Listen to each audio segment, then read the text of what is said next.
This is A View from the Bunker. Now, here's Derek Gilbert. Ascribe to the Lord, O heavenly beings, ascribe to the Lord glory and strength. What exactly do those verses mean, and how do we interpret them from a divine counsel perspective? Welcome to A View from the Bunker. I'm Derek Gilbert. Joining me is our regular panel for our monthly Iron and Myth Roundtable.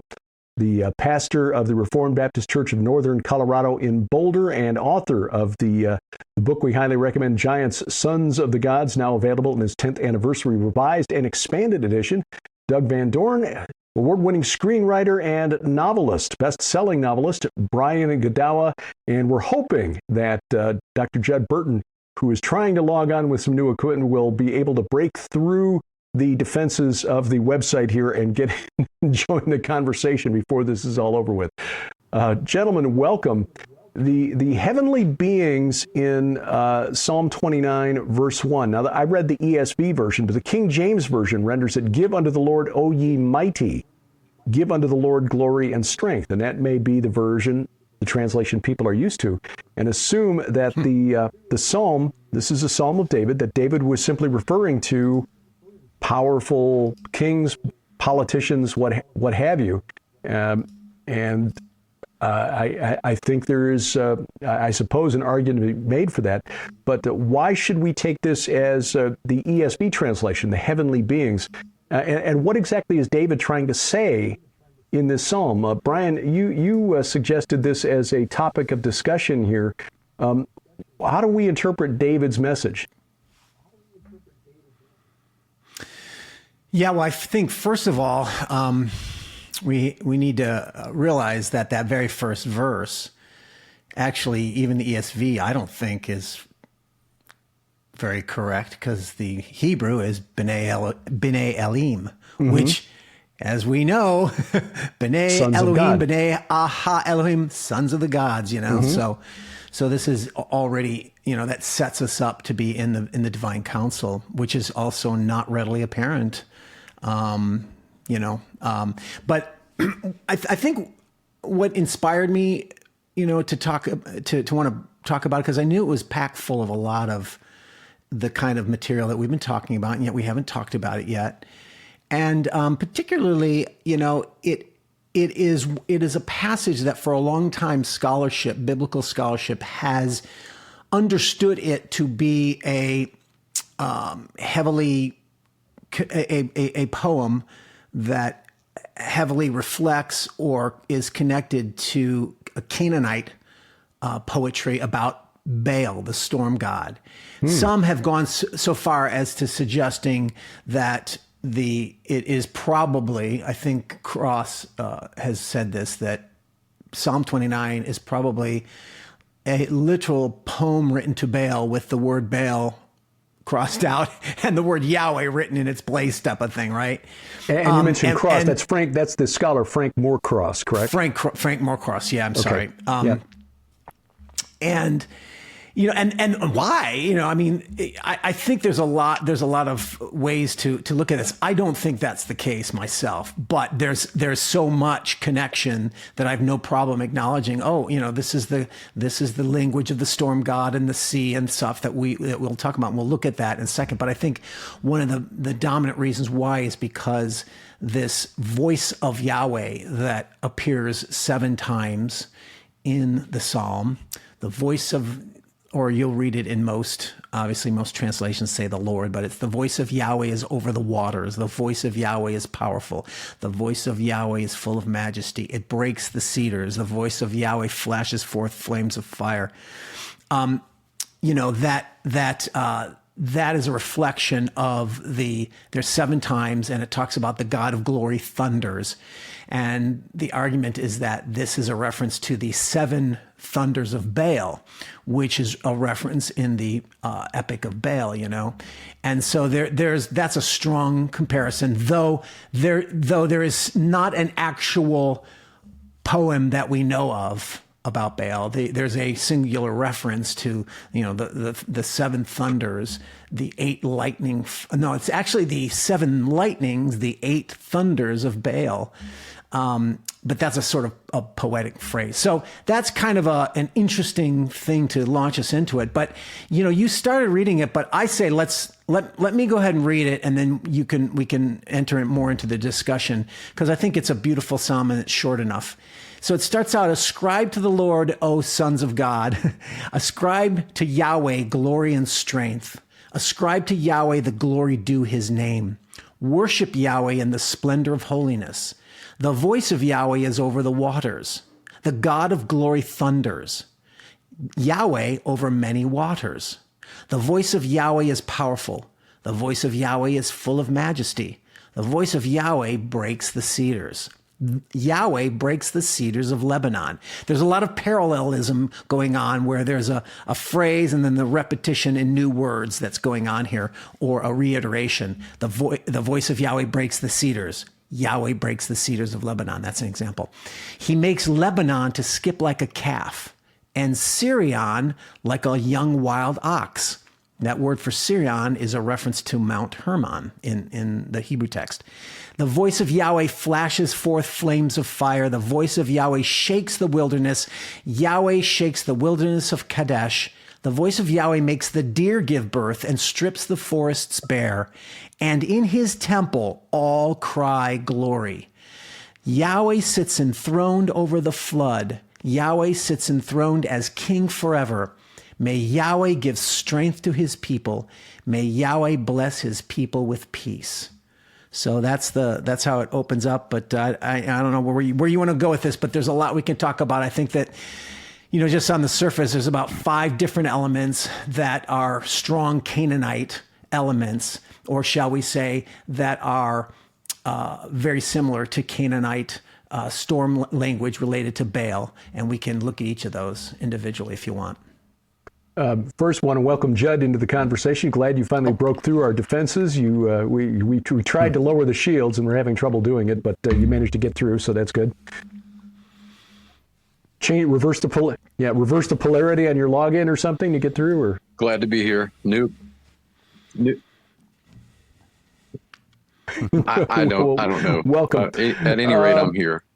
This is one of those things that is, I think, a little difficult for Christians in the pews to absorb. I mean, Doug, how would your congregation, or how does your congregation respond when you point out verses in the Bible that, hey, look, this psalm or this passage in Isaiah comes directly out of the Baal cycle? Yeah, I mean, I preached this 5-6 years ago and went through the whole thing, and I mean, I was not shy about any of what Brian said. In fact, I was rereading it earlier today, and I quote this guy named Gudawa a couple of different times. But it's actually in relation to the write-up you did on Aronofsky's movie, actually. And I was looking at it from the point of view of subversion. That's really what this psalm is. And so you have to do certain things with people to get them to understand what's happening. You have to explain the idea of subversion. Why would you even use such a thing? Put it into a context that helps them see that if they were to go and read critical commentaries on Psalm 29, that this isn't the Israelites trying to stomp out polytheism in their religion, or some of the bizarre things that people come up with in order to make the text not say what it actually says. To understand that when it's actually subversive, it's an incredibly powerful form of argumentation that explains the power of Yahweh, which is what we just read about. So you have to do some background like that. For this particular psalm, one of the things that I found was really important was to help people get a hold of the geography of the psalm. Because when you look at the geography, now all of a sudden you're in the objective text, you're not able to make anything up. So when you see that the whole thing is about a storm theophany of God coming in a storm, don't even bring in the Baal cycle at this point yet. Just look at where the storm is. So it comes over the sea, and then it comes over Lebanon, which appears to be Mount Lebanon in the north, today's modern country of Lebanon.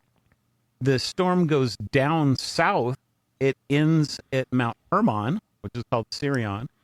And then really the last piece of geography that you get is this place called Kadesh. And a lot of people think that this is the famous Kadesh Barnea, which is really in the Egyptian desert. But actually, that's not true at all. It actually refers to a place that they excavated in the early 2000s called Tel Kadesh, which is actually on the western side of the Hula Valley that has a wonderfully beautiful view of Mount Hermon. So that's the geography of this thing. And when you realize that the geography is centered and focused on, Bashan, on the ancient land of the Canaanites, now all of a sudden you're able to bring into that for people in the pew other things like the Baal cycle and why the storm theophany might be coming over this particular geographical region. And when you do that, now you have the makings for some pretty powerful stuff to talk about. That is interesting. I had not considered Tel Kadesh. And one of the reasons I find this so interesting is because Sharon and I, in our forthcoming book, are looking at that valley. Well, as one of the reasons we went to the Shamir Dolman field outside the kibbutz in the northeast part. It's on the eastern side of it. Yep. Right. Is that valley that the Jordan River runs through that used to be the Hula Marsh. It's now just a valley, a very lush farmland.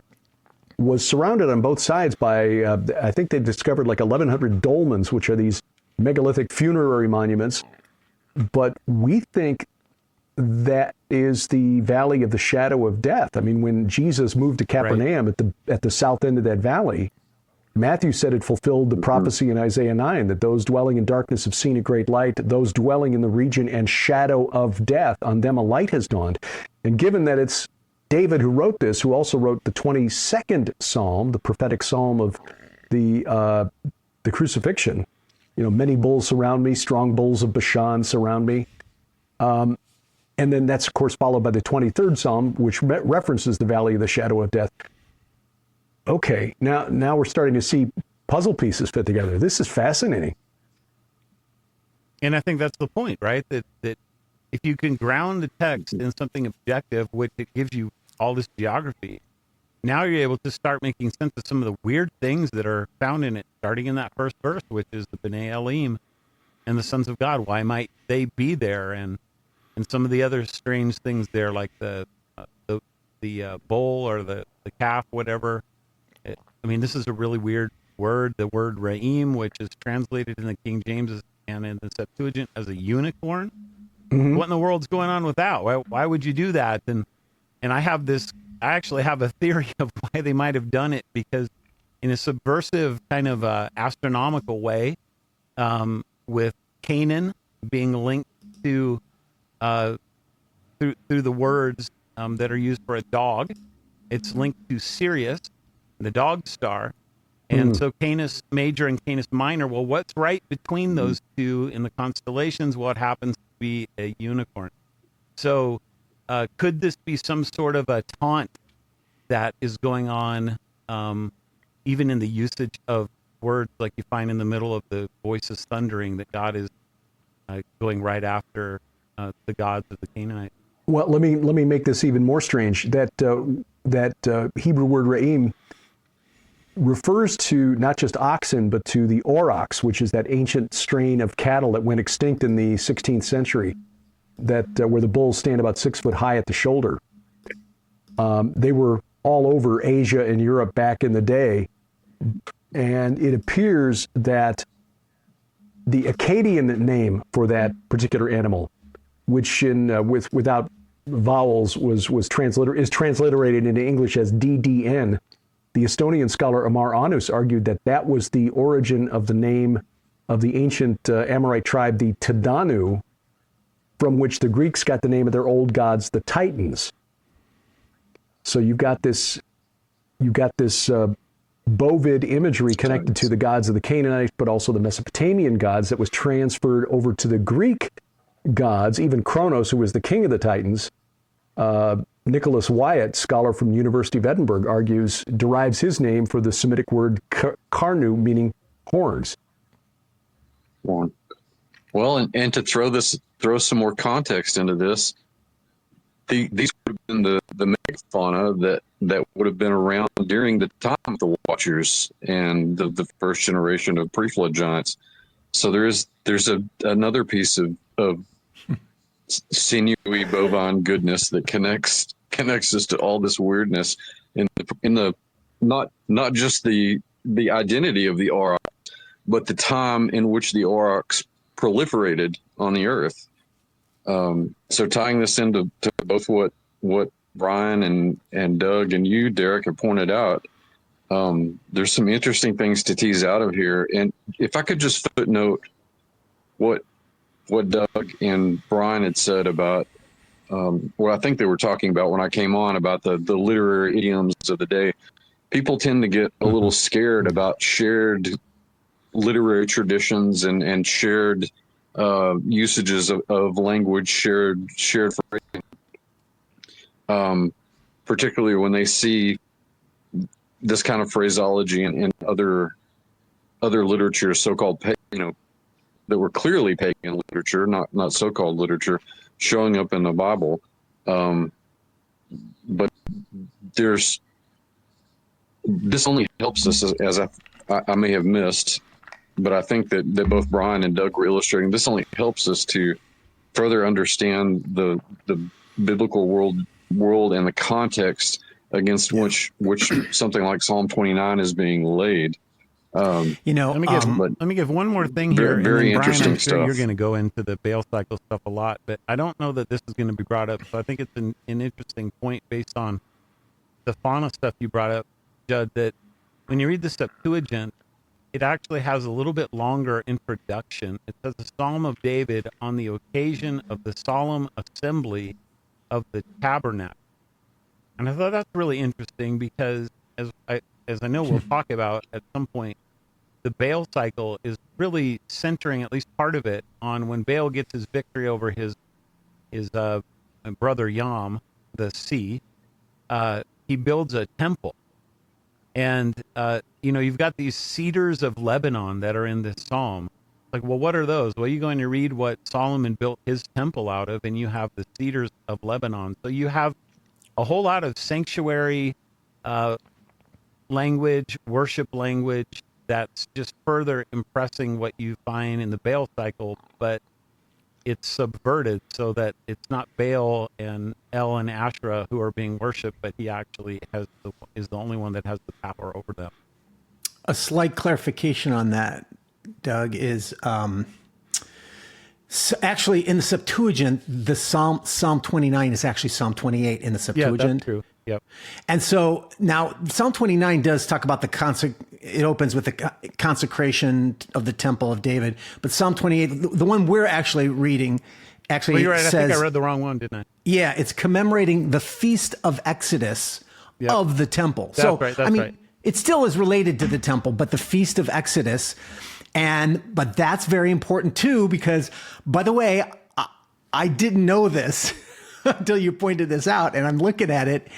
And of course, to me, there's a lot of other connections going on. And the Exodus is key because Psalm 74, which we've talked about many times before, it has the same motifs that are going on with a victory over the waters, including Leviathan, and including and it's related to the Exodus as the the creation of the covenant.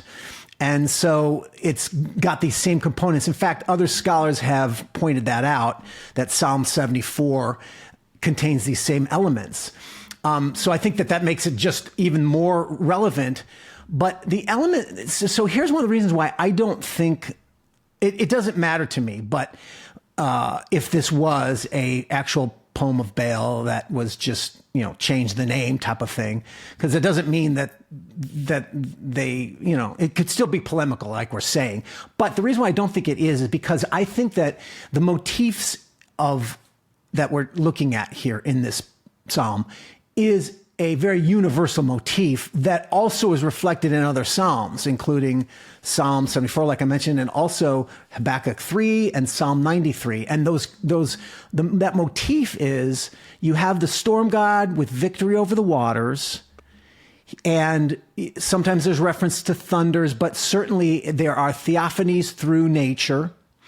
And that storm god, after the victory over the waters, there's an enthronement of some kind, or a house of some kind created for him, and the house is the throne. And then an establishment of order or establishment of his regime of power to some degree. And before all that too, there's often the very beginning, there's the assembly of El, there's the divine council. This is the motif that it goes throughout a lot of the Canaanite, poetry, as well as actually Babylonian. So there are many other examples, but my point is this thing of the storm god over the waters, enthroned as king. And that's a lot of times that enthronement is a climax, not always. Sometimes it also ends with a reference to his protection of his people. This is in all these this storm god, victory motif type of thing. And that's what's kind of cool is that, not to take it too far, but Psalm 93 has these components as well. And Theodore Gaster was a scholar that I read an article on this where he talks about how Psalm 93 also has the floods being lifted up. 93 verse 3 and 4, the floods have lifted up, O Yahweh. The floods have lifted up their voice, mightier than the thunders of many waters.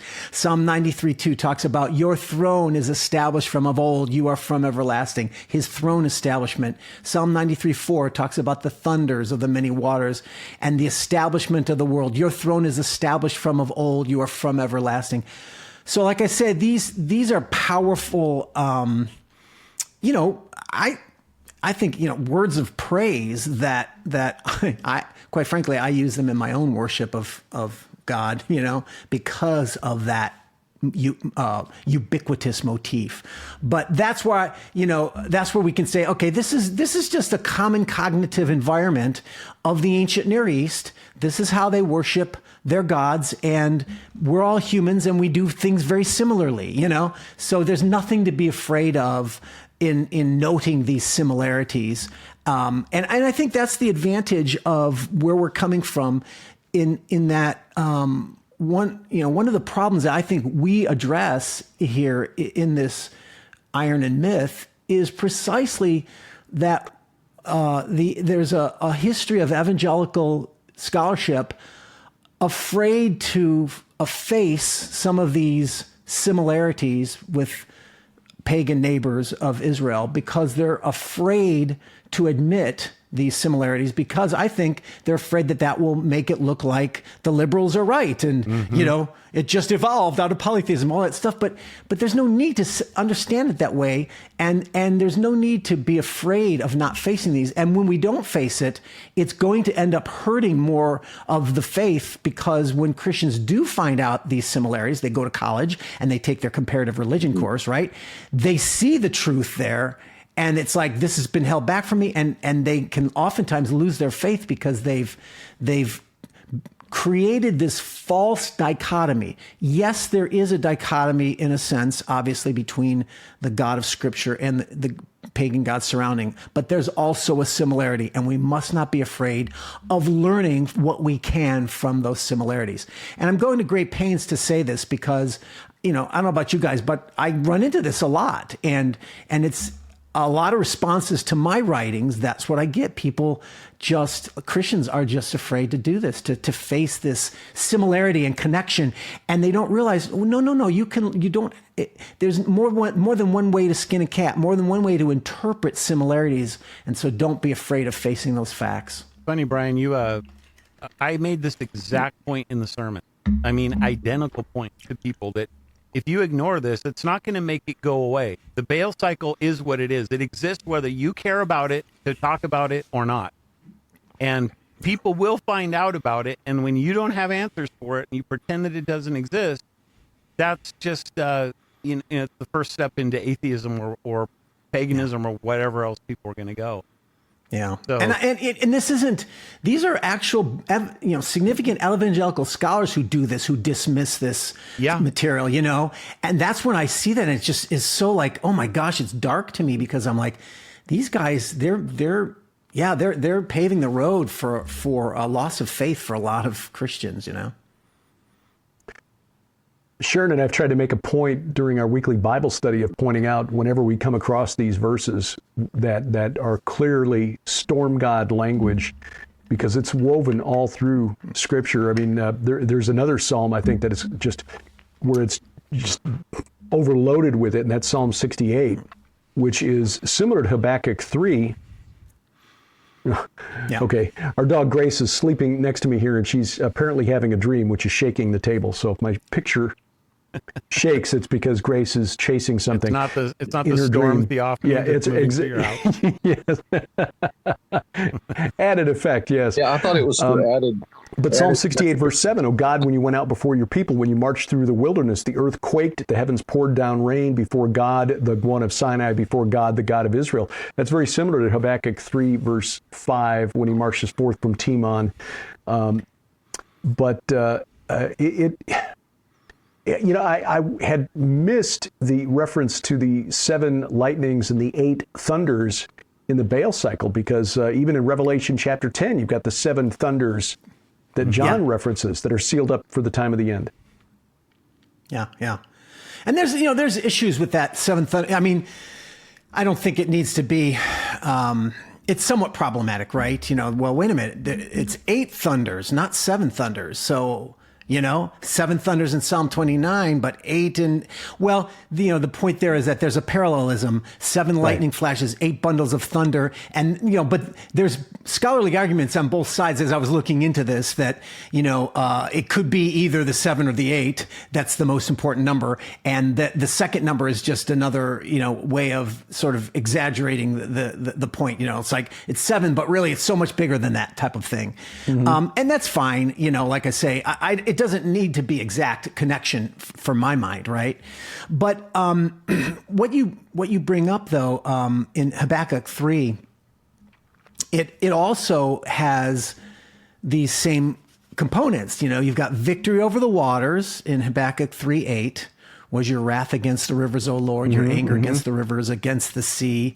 Habakkuk 3:11, arrows, which in Scripture, oftentimes the nature theophany is used, arrows as a reference to lightning and thunder.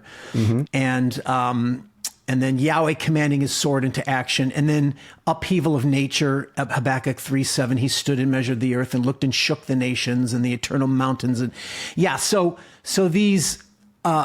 Again, this motif. Oh crud! I was going to go somewhere with. So another element that liberal scholarship for many years has sought to make is that they argue that I'm not going to go down that path yet. I'll say this other thing. Since we're talking about storm language, Walter Propp is a scholar who wrote this book, and it was really fascinating to me. And I haven't double checked it lately, but I remember he made the argument that, remember now that the Jews came out of Egypt, a land of dry desert, and he makes the argument that you don't start seeing a lot of that storm language until Deuteronomy, when they're entering into Canaan.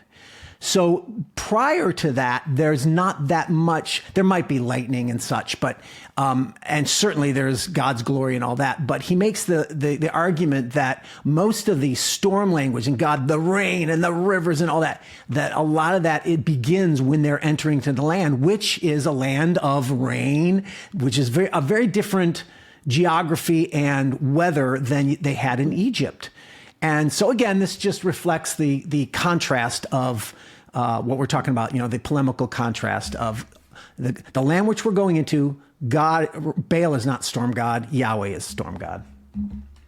The confrontation, as you know, Brian, where Moses is empowered by God, or God, tells Moses, okay, just park here opposite this place called Baal Zephon, and I'm going to part the sea, which is Yam, the Canaanite word for the chaos monster. The Hebrew word for sea is identical to the Canaanite word for their version of Leviathan.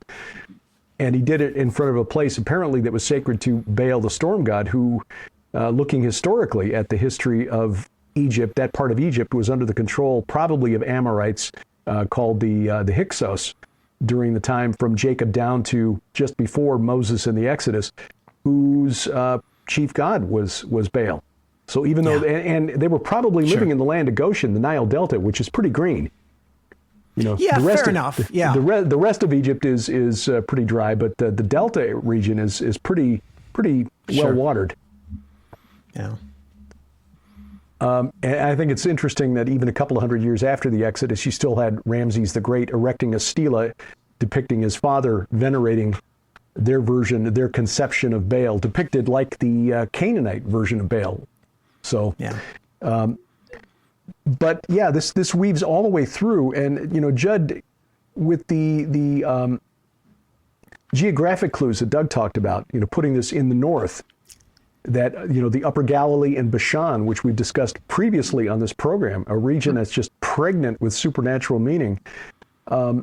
What is the significance there of connecting that and that opening phrase, the bene elim, sons of God? The ESV translates it heavenly beings, but as Brian pointed out early on, it literally means in the Hebrew, sons of God or sons of gods. El, yeah. Sons of El. Mm-hmm. Mm-hmm. Mm-hmm. Sons of El. Yeah. Well, again, it's not only the context of the biblical and the apocryphal material that sets this as the ground zero for Genesis 6 and Jesus's, you know, later firing of the warning shot over the bow of the enemy at Aeneas, Caesarea Philippi. But it brings us back to this connection that we've all been drawn out with the Canaanite literature, the abode of El. You know, as you've pointed out and written about, Derek, in your work. I'm trying to remember the exact Ugaritic reference. It should be fresh on my mind because I just wrote about it. But the geographical markers in this, I think it's I want to say that it's the reverence of a knot or something like it. It has something to do with Baal and a knot. I think I can't remember the exact name of the source, but it speaks about the abode of El and the two deeps, which, like you, I'm convinced, you know, it is a reference to, you know, the Sea of Kinnereth, the Sea of Galilee, and the Hula Lake that was once there in ancient times. But yeah, all of that seems to be part of this process of nailing down ritual geography and sacred geography in that region, putting this into a larger context. But it also puts it into a context where when you look at the biblical material, it puts it into a context of who is clearly in charge and above all of these other gods, and that's Yahweh. This is even echoed in instances in the New Testament with Jesus walking on the water of the Sea of Kinnereth, the Sea of Galilee, and literally, you know, stomping down, you know, controlling the storm, while he's also stomping down on Leviathan as he's walking around on the Sea of Galilee. That not only makes those passages pop out more, but it you know, I think as Brian was driving at, and Doug too, it anchors the theology that we should all be drawn more towards, not so much the ones that are dictated by tradition, but the ones that are actually part of the cultural and historical context of the material that we're looking at, and indeed trying to live our lives by. Something to think about, to kind of go a little further with what we've talked about. One text that has not been brought up is Genesis 1, And Genesis 1, begins over the waters, just like this psalm does. Yes. And it takes place in 7 days. And we have the 7 voices. And then it finishes in an enthronement scene. And a lot of people miss this on the Sabbath because all they think about is Sabbath. But when you go and read the Baal cycle, it's very clear that what Baal's doing, he builds his house, his temple, in 6 days. And on the 7th day, he rests and is enthroned. And so really Genesis 2, 1 through 3, when God rests and he sees all that he's done and he's finished, it's an enthronement scene. And so this psalm is following the same basic outline as creation. And what I think is really interesting is that you have the New Testament telling us, and I believe they get it from the Old Testament itself, but it's very clear that the one who created in Genesis, the Word, is Jesus. And of course, he's called the Word by John and others. And here we have something very similar to the Word. We have the voice of Yahweh. And I kind of wanted to save this till the end, but Judd really kind of, I think, necessitates that we talk about it. Here's a great place to do it, because in the New Testament, when Jesus is walking on the water, calming the storms, all these things that we've talked about before that he just alluded to, this is Jesus showing us that he's the fulfillment of Old Testament things. And when I think a lot of people read Psalm 29, they're not thinking Jesus, but that's exactly what they should be thinking. Because if we put this in its Canaanite context from the very first verse, and Derek, you do this with, I think Psalm 82:1, where it's talking about El. To me, it makes a lot of sense to translate the sons of God here as the sons of El.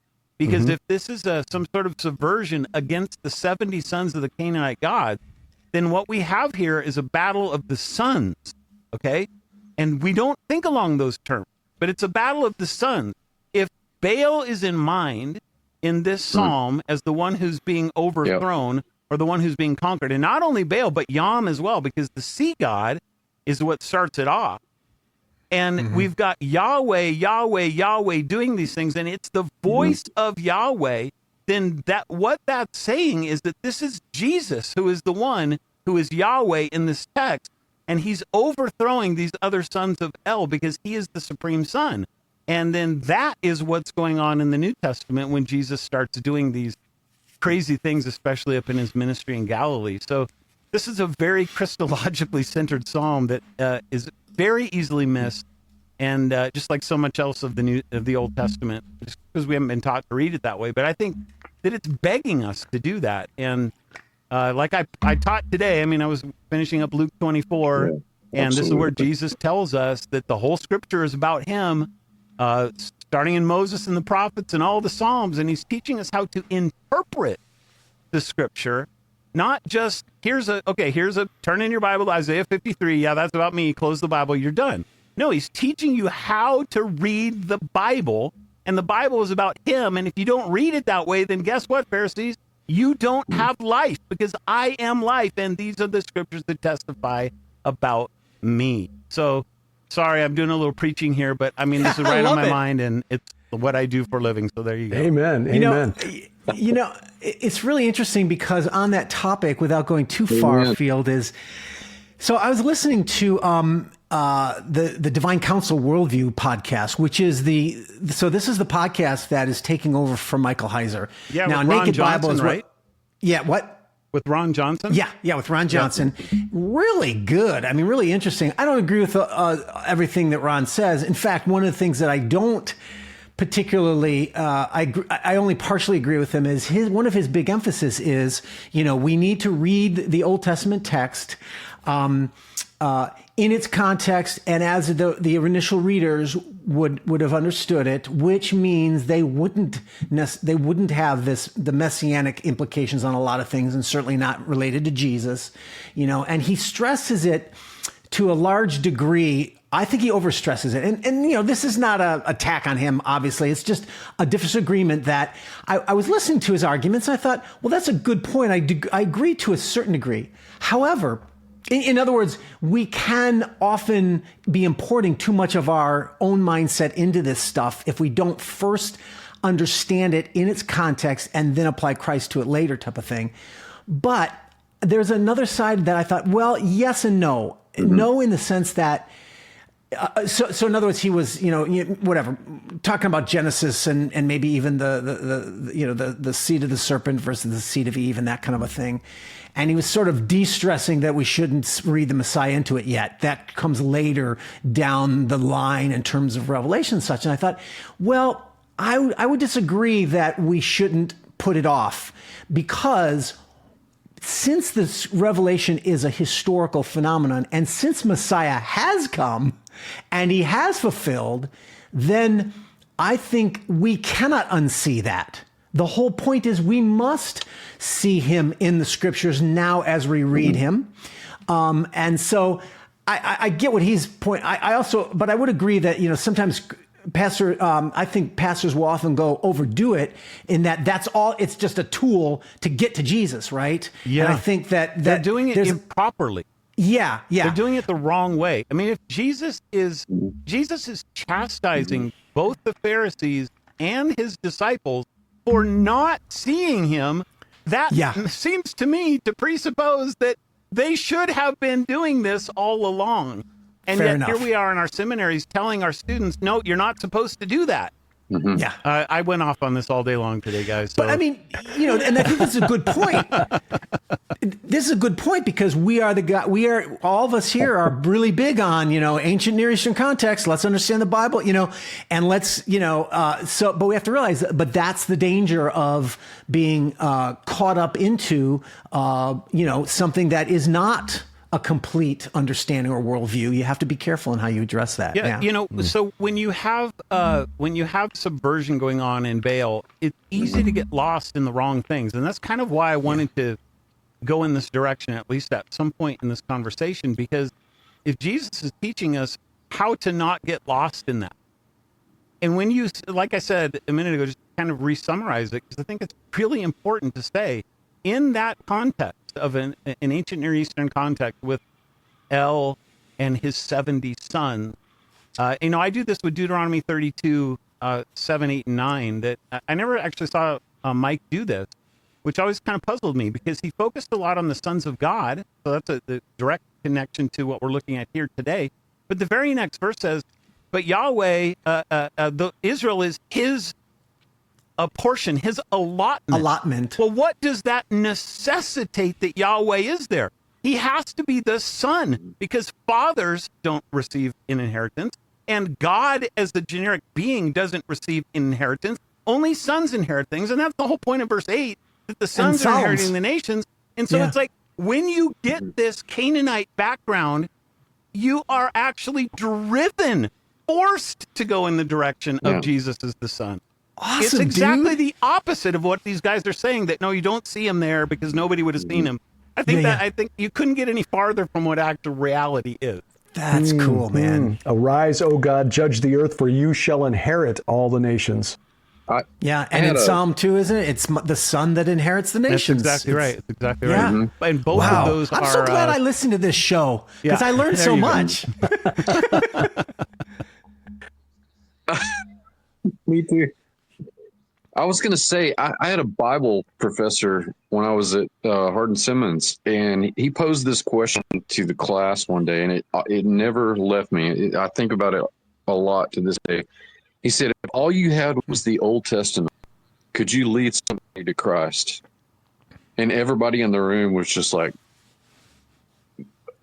stunned initially. And then it was sort of, yeah, well, maybe, but yeah. And then he went on to finish his point that let's look at the duration of the first century AD before any of the letters, much less the Gospels, begin to take literary shape. That is still how it's done today. That's with how Messianic it was Jews done. witnessing in Israel. Sure. And because they won't listen to the New Testament. Right. Yes, indeed. Yes, indeed. So I think that sort of brings us full circle in a way, in terms of all of our commentary and even critique today, is that, you know, as I think you were saying, Doug, we can't unsee Christ in the Old Testament. You know, we have to get all that ancient Near East, and forgive me if it was Brian, I can't remember. But we certainly have to understand the ancient Near Eastern context, the Old Testament context, but we can't do that without Christ in the picture. That has to be the foundation, the anchor point, the cement, whatever metaphor you want to use for our theology. And it's a challenge. You know, I think it's a challenge that needs to still be thrown out to the church. Could you lead somebody to Christ? I just got to say this, Doug, that you've given me hope for pastors because honestly, it's hard. I don't get a lot from pastors because their mindset is very much just, you know, very much all practical, you know, and there's nothing wrong with practical, but I'm just saying they come to the scriptures and they have this agenda and it's all about Jesus. And I agree with that. But the way their approach, they don't seem to incorporate that fuller depth and make the Jesus be exciting to people like me rather than just how can we apply this? Right. You know, let's be loving like Jesus was loving type of thing. And to hear you speak, it's like, wow, I have hope now for listening to more pastors that can speak like you. I appreciate that because you have that balance of the pastoral component without losing or diminishing the other required component, which would be that, you know, I don't know, I guess I would call it the scholarly understanding of the scriptures that bring it to life for those of us who don't have that knowledge. So thank you for that. I really mean that. But I wanted to give the example was what we're talking about here is you can't unsee it, but since you can't unsee it, then what's the point and what's the value of it? Well, remember when you watched, I can give many examples, but when you know, what was the movie, Shyamalan's movie, Sixth Sense, right? Mm-hmm. You know, once you see that ending, you can't go back and watch it again. When you rewatch the movie, without it, yep. Right? But you can't unsee it, but it makes it richer. Yeah, and you now are seeing it in a different context. Yeah. And that doesn't, you don't lose it because it's still a great story, right? And it just gives it a fuller meaning. And yeah, so that's how that's what it means to make disciples. I mean, the first time you're kind of blown away, the second time you go back and you start analyzing, like, wow, that's so cool. I can't even believe that. And that's really, I think, what the Bereans are doing. They're not being skeptical of Paul. They're looking and they're like, really? Is that really what it's? It's exactly what I can't believe that that's what it says. You know, yeah. I think that's what they're doing. And that's the definition of discipleship. And that's what Jesus called us to do, is to make disciples. And how do you make disciples? Well, through this very kind of discussion. And we need more of it in our churches, not just this kind of discussion, but also apologetics, so that we can know that we're going back into the scriptures. We understand, we can trust that this has not been, as the skeptics claim, changed multiple times by kings throughout the years to fit their political agendas, because that's just demonstrably untrue. Just for those of you who are watching, we're not going to. Maybe we need to do a show on apologetics at some point. But there are so many copies that you can use to cross-reference the older text that can cross-reference the translations. Look, the Bible is accurately preserved. Yes, even over all these centuries. There is one other thing I want to throw in here, and this is just another cool geek thing from the Canaanite text at Ugarit. The two deeps out of the Baal cycle, referencing perhaps the ocean above, the clouds that surrounded Mount Hermon, and the deep below, or perhaps as an Israeli scholar who has analyzed some of these texts, Baruch Margalit was the one who argued that the Sea of Galilee is perhaps the other deep. It does really make, he wasn't trying to make that point, but if you take that and apply it to the New Testament, Jesus walking on the water and calming a storm, it's like, and then of course he goes right from there and drives the demons out of Legion, the Gerasene demoniac. So, in one fell swoop, he's taking on chaos, the storm god Baal, and then the spirits of the giants who were destroyed in the flood. But in the Canaanite text, KTU 1.10, which is titled Baal, the Heifer, and Anat, who's the war goddess. Anat, Baal indeed set his face toward the shores of Shemak, filled with wild oxen. Virgin Anat spread her wings. She spread her wings and winged her way toward the shores of Shemak, filled with wild oxen. Shemak is probably what Josephus called Lake Semachonitis, which is Lake Hula, which, according to the Baal cycle, filled with wild oxen, or perhaps water buffalo, which apparently was the case until the Israelis drained that marsh back in the 1950s.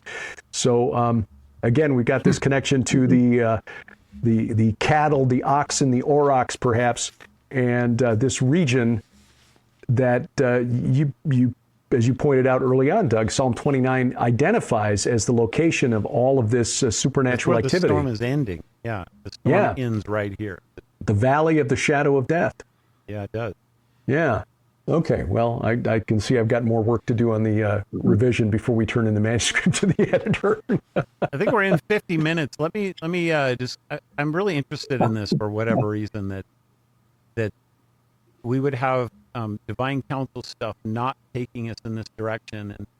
And I know we're thinking about doing a show with, on kind of Dr. Heiser in an upcoming episode, and people, kind of picking on him and us wanting to, kind of come to his defense and just take the best of their arguments and look at that. But maybe this kind of could be a teaser for that, because when as much as the weird stuff that we talk about in the mythology and the monsters and all that stuff, when I first read Mike's book, when it was out on his website, he called it The Myth That Is True. I can tell you it wasn't that stuff that caught my attention. It was the stuff that he did with the name, the angel of the Lord, the glory, the word, the arm, the shepherd, all this kind of stuff that I was just like, wow, that's incredible. And when you learn that the Targums, for example, and we still have what they were doing, when they would come across a passage where they were like, in their high Greek philosophy of divine simplicity and stuff, like they couldn't deal with God directly interacting with humanity in a text, and so they would insert certain words like the memra in order to be kind of a buffer between God and man.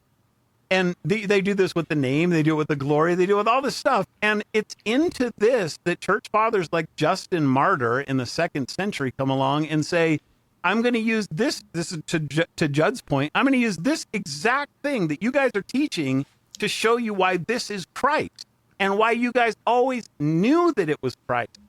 And somebody in church asked me today, well, Doug, what do you think happened? Like, how did we lose this? And I said, well, I think quite honestly that we know, and this comes right from Mike's dissertation stuff, and to Alan Segal's book on the two powers in heaven. And Segal was a Jewish scholar, and he's the one that says this. He wasn't even a Christian, and he goes, yeah, well, what happened was there was this undercurrent, kind of a minority view within Judaism of a kind of a binitarianism in the Old Testament, for lack of a better term. So kind of a latent early form of Trinitarianism. And all these Jews started converting to Christianity. And so, when the temple is destroyed and they lose their religion, all of a sudden these guys got on top of this and like, we're going to stamp this out now once and for all. It's not going to happen. We're not going to lose our religion to this guy and this sect called Christianity, this cult. And so they started tampering with their text, and they started making these slight adjustments, like the sons of God in Deuteronomy 32:8, and saying, no, that's really the sons of Israel, or taking a genealogy and compressing the numbers, just dropping out the number 100. And all of a sudden you have 650 years difference in the Septuagint and the Masoretic text. Why do they do this? Well, it's because there were these Christians going around saying that Jesus was Melchizedek in the Old Testament. Well, no, he couldn't have been that. He was Shem. Problem solved, because we've just eliminated the time frame. And like, they're doing this in really little ways, and the church fathers are totally aware that that's what's happening. Okay, so it's like, well, they know it, but at some point in time in the church, we lost this worldview. How? And I think what happened was there was this desupernaturalization that took place in rabbinical Judaism when they were writing Talmud. And over the course of interacting with Gentiles for 200 years, the Judaism of Jesus's day had been totally transformed into this Unitarianism that we still to this day have. And that influenced Christians in the way that they were dealing with the text, in the way that they were doing apologetics. And next thing you know, they're fighting over, they're having to deal with heretics and Gnosticism and stuff. And we just lost the worldview. And what I want to tell people is that that's what happened. We lost the worldview. This is not something that I'm making up and bringing to the text. It's something that scholarship is showing. And man, I published 3 books from Puritans showing that this is like 300 years before Alan Segal came along. They knew what was going on. They knew this stuff. They were well aware of what they had done to their text, and they were Christological, Christ-centered in the Old Testament. And they're like, this is the power of our faith, and we need to recover it. And I'm not ashamed of that, and it frustrates me to no end that we could ever use Mike's work in a way that would cause us to go, no, I don't think that we should really. We need to be careful there about seeing Jesus. No, we don't. You need to do it right, but you don't need to be careful in terms of, no, you can't really see him there because they didn't see him. I just think that's why Christianity is dead, man. We've lost the life of the Son of God in the church in the right way. Yeah, and you see it in the Psalms, even in the Psalms of David. The Lord said to my Lord, sit at my right hand until I make your enemies a footstool beneath my feet. Yeah, and the New Testament is using this all the time in their apologetics in the New Testament. And it's like, you come along and you get modern Protestant conservative scholarship think, well, they were just interpreting that because they had inside information. You don't have the right to do what they did. I've heard people say this. No, Jesus taught me how to interpret the Bible. That's what Luke is telling you. Well, it's not a secret Gnostic information for the apostles. I mean, it's for all of us Christians. Jesus wants us to see him there. He got mad at his own disciples for not doing it. He got mad at the Pharisees for not doing it. Then he tells us how to do it. Then he gives us all these New Testament books that show you them doing it. And what do? We turn around and do the opposite. It's a mind blower. Well, I think the Heiser episode is going to be pretty lively. Should be a lot of fun. It could be. Yeah. Well, yeah, because it's predicated with not one but two. So homilies you get the fullness. from All Doug right. Van Dorn. I've got it out of my system, guys. Thanks for letting me do Psalm 29 because it's right on point to this. Yeah, absolutely.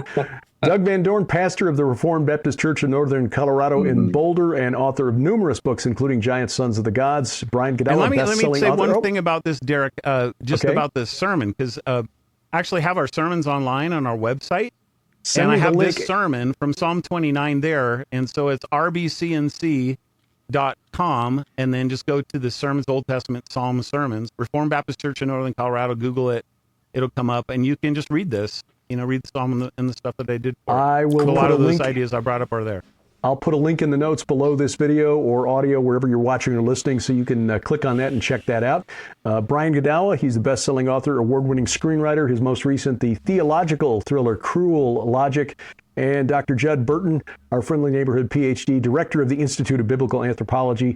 Fellows, next month, looking forward to it already. Talk with you again soon. Check the notes below this podcast, whether you're watching or listening, and you'll find links to the websites for Doug, Judd, and Brian. And they'll be back next month as we continue this Iron and Myth series. I love the way Brian put it in this program. I'm so glad I watched this show. I learned something every time, and I'm right there with him. Coming up, did President Biden's uncle get eaten by cannibals in Papua New Guinea? No. That and more as A View from the Bunker continues straight ahead.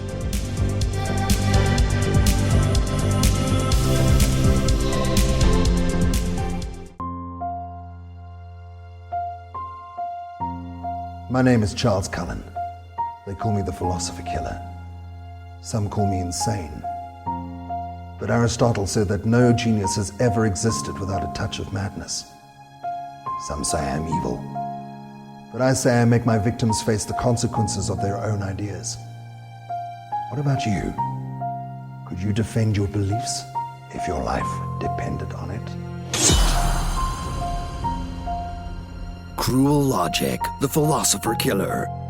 A brilliant theological thriller novel by Brian James Godawa. Readers are saying the most thrilling novel you will read this year. A page-turner with shocking twists.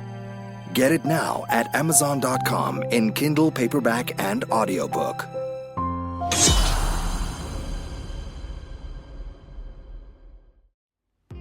Summer reading season is just around the corner. We want to help you get ready. You can buy fiction, you can buy nonfiction through the Gilbert House store, whichever you want. All of our books are 40% off. 40%. That includes all 8 novels of the Red Wings saga. Book 9 is coming, probably early summer. My 2 novels, and then, of course, all of our nonfiction stuff, including our most recent books, Giants, Gods, and Dragons, The Second Coming of Saturn, and Veneration, a deep dive into the cult of the Nephilim. April and May, you get 62 days. No, Absolutely. 61. April only has 30. Regardless, through the end of May, 40% off on all of our books at the Gilbert House store. Available only online. Go to gilberthouse.org/store. You'll find all the prices slashed on our books, 40% off, gilberthouse.org/store. And thank you for your prayers and support.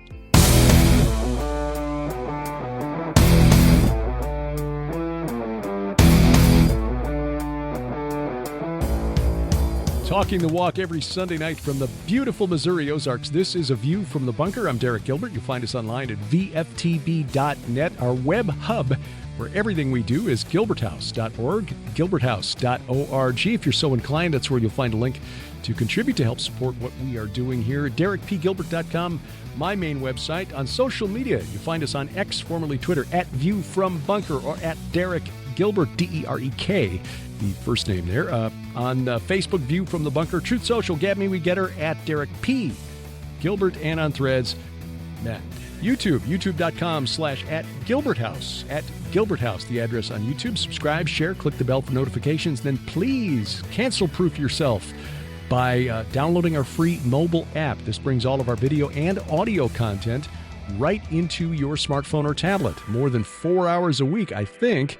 See, an hour here, we get half hour of Unraveling Revelation, an hour of the Gilbert House Fellowship Bible Study, and an hour of PID radios. That's about 3.5 hours a week, and longer if we blather, but also classic programs dating back to when we launched this whole venture out of a back bedroom back in 2005. We've been podcasting since Apple was begging for people to submit podcasts to the iTunes store. And now everybody and their brother has a podcast. Well, we're still here, and we're still crabby. So thank you for taking time out of your schedule to watch or listen. Well, this week, boy, I'm not going to try to make a joke about this because it really isn't funny. My mother has dementia, and she's a little farther down the road than President Biden is. But what he did this week, twice, once in Scranton and again the same day, Wednesday, in Pittsburgh, in telling a story that I think he believes is true about his Uncle Ambrose Finnegan, or Uncle Bosie as they called him, being shot down as a pilot of a single-engine plane over Papua New Guinea, which is the island north of Australia, during World War II. And he said at both of these places that they never found the body because the place where he was shot down had a lot of cannibals, no joke. The implication being that Uncle Bosie was eaten by cannibals. This is an example of what, and again, bear in mind, I'm not a medical professional. I'm just witnessing this in a close family member, so I can relate to it. When the boundary between reality and imagination begins to break down, you wind up with stories like this that they absolutely believe are true, that you know for a fact just are not. But you can't argue with the person because to them that is as real as me talking to you right now or what you had for lunch today. It's absolutely firmly ingrained in their memory. But because of the disease that is progressing, the The memories are just not trustworthy any longer. So this touched off a minor diplomatic headache for the State Department, who had to try to calm the people of Papua New Guinea, who did not appreciate being characterized as savage cannibals. The fact of the story is that Ambrose Finnegan was a passenger on a twin engine plane that lost power in both engines north of Papua New Guinea and ditched at sea. But sadly, because they'd lost power in both engines, were not able to ditch successfully. And of the 4 members on the plane, only the flight engineer, was able to escape. He was not a pilot, he was not shot down, and he was not eaten by cannibals.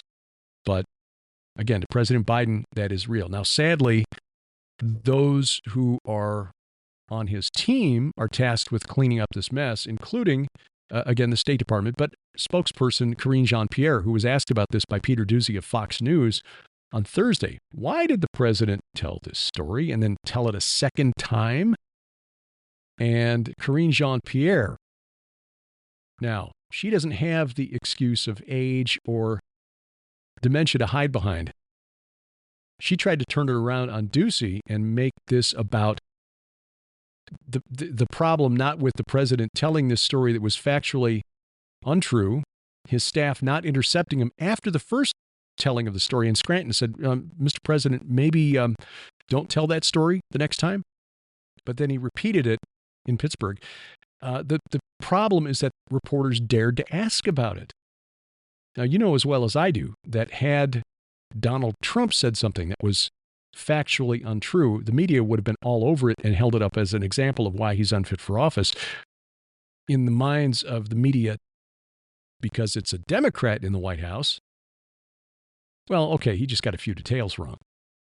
That's just Joe being Joe. And really, the problem is you for daring to ask this question. And how dare you besmirch the memory of one who was serving our nation? Okay, all right, whatever. My takeaway from this, again, is one with a close family member who is suffering through this and watching how it's affecting him. Joe Biden should not have been allowed to run in 2020.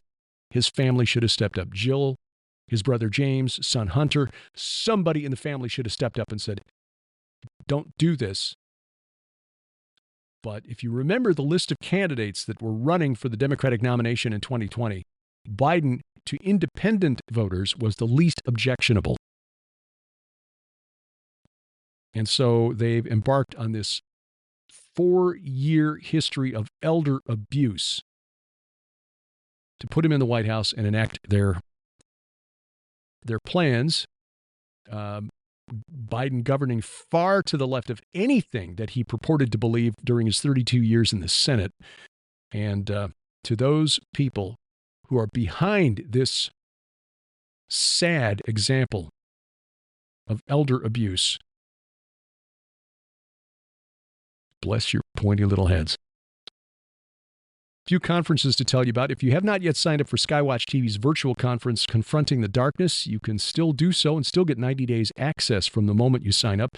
That's at defenderconference.com. I've got a presentation in there, Sharon as well, along with Jonathan Kahn, Carl Gallups, Dr. Judd Burton, Messianic Rabbi Zev Port. Got to watch Judd's presentation today because his topic on the location of Babel is really need to dig into that. I think that dovetails with some of the work that I put into Second Coming of Saturn. And of course, Tom Horn's final presentation recorded prior to his illness last fall. The Prophetic Signs in the Heavenlies Conference. If you were not able to join us in Dallas, you can still access the streaming video and take advantage of that. You can check that out, sign up, and get the streaming video of my presentation along with Paul Begley, Colonel David Giamono, Pastor Casper McLeod, David Hevner, Dave Hodges, Michael Boldea, John Moore, Doug Thornton, David Paxton, fascinating stuff. That's at hearthewatchmen.com, hearthewatchmen.com.